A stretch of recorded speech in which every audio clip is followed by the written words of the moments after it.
알아두면 좋은 경제 뉴스 이해하기 쉽게 전해드리는 경제 속 시간입니다. 이선일 선임기자 나왔습니다. 안녕하세요. 네, 안녕하십니까. 네, 오늘은 인구 문제죠. 예, 보면 그렇습니다. 경제가 포괄하지 않는 영역이 없어요. 아, 그렇게 보군요. 네, 예. 데드크로스라고 하던데 네. 이게 쉽게 말해서 지난해 우리나라 인구가 줄어들었다는 얘기죠. 그렇죠. 네. 통계 작성 이후에 처음이라고 하는데요. 아마 그보다 이전으로 거슬러 가서 네. 한국 전쟁이 끝난 1953년 이후에 아마 처음이 아닐까 이렇게 네. 봅니다. 새로 태어난 출생자가 돌아가신 분들의 숫자보다 훨씬 더 적어서 네. 생긴 데드크로스인데 아시다시피 우리는 이 출생률이 너무 이렇게 갑자기 줄어들어서 생기는 거잖아요.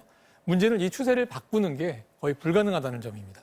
그래서 2019년에 5,200만 명 수준이었던 우리나라 인구가 앞으로는 이보다 더 늘어난다 하는 일은 아마도 없을 것 같습니다. 아, 우리나라 인구가 이제 정점을 찍었다는 건데 네. 내려올 길밖에 안 남았다는 네, 네. 얘기인데 우리 출산율 낮다는 얘기는 한두 번 들은 게 아닌데 그렇죠. 이 줄어드는 속도도 빠르기로 유명하죠. 예, 속도가 역대급, 요즘 말로 월드 클래스급인데요. 네. 멀리 갈 것도 없이 2020년 작년 신생아 숫자를 보면요. 이걸 잘 보여줍니다. 네. 대략 한 27만 명, 3천 명 수준 정도일 것 같은데요. 이게 9년 전에는 얼마로 예측을 했었냐면요. 45만 명이라고 했었습니다. 그리고 5년 뒤인 2016년에는 큰 변화 없이 41만 명 정도라고 이제 잡았다가 네. 2019년에 다시 조사를 했습니다. 예측을 했는데 이때 29만 명으로 아주 크게 낮춰 잡았었는데 예. 그런데 또 1년 뒤에 현실은 27만 명이 된 거거든요. 그러니까 보통 인구 예측은 10년, 20년 뒤를 예측을 해도 크게 틀리지 않는데요. 그래서 연구하는 사람이 많지 않다. 이런 얘기가 나올 정도인데. 아, 지금 2020년 출생자 숫자가 예상을 다 했는데 다 틀렸다 그 말씀이신 그렇죠. 거죠? 네. 예. 그런데 우리나라는 한치 앞으로 1년 뒤에도 예측을 할 수 없을 만큼 이게 속도가 아주 어마무시하게 지금 빠른 상황인 거죠. 예. 지금 같은 속도라면 예측이 매년 틀리고 이럴 가능성이 있는 거고요. 그래서 내 예측을 잘못한 거냐?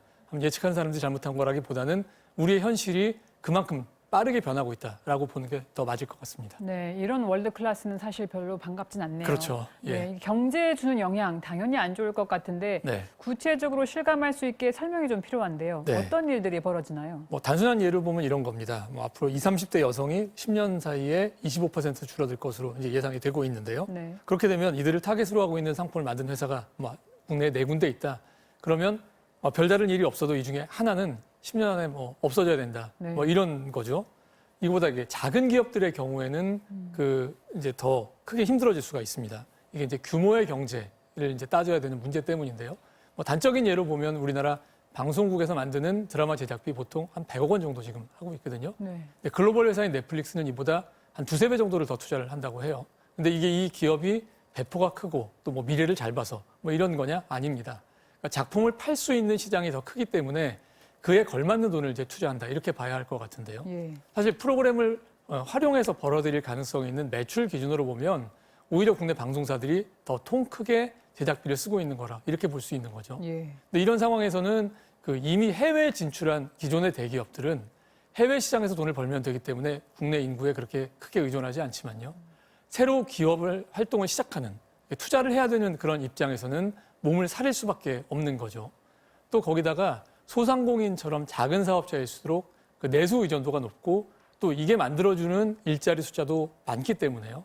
결국 이 문제는 일자리가 사라진다. 이거하고 같은 말이 될 수 있는 겁니다. 예, 한마디로 인구가 줄면 소비자가 사라지면서 생산이 그렇죠. 줄고 따라서 일자리도 없어진다는 그렇죠. 얘기인데요. 악순환이 이제 네. 반복이 되는 거죠. 또 한 가지 복지 부담, 세금 부담이 늘어날 거라는 전망도 있죠. 그렇죠. 이거 얘기할 때는 일할 수 있는 사람의 숫자, 이게 가장 중요합니다. 네. 보통은요, 고등학교를 졸업한 18살에서부터 65살 그 사이의 인구를 경제활동 인구라고 이제 얘기를 하는데요. 예. 지금은 이 경제활동 인구가 그보다 연령이 어린 사람 또는 노인층의 숫자를 합친 것의 한 3배 정도가 됩니다.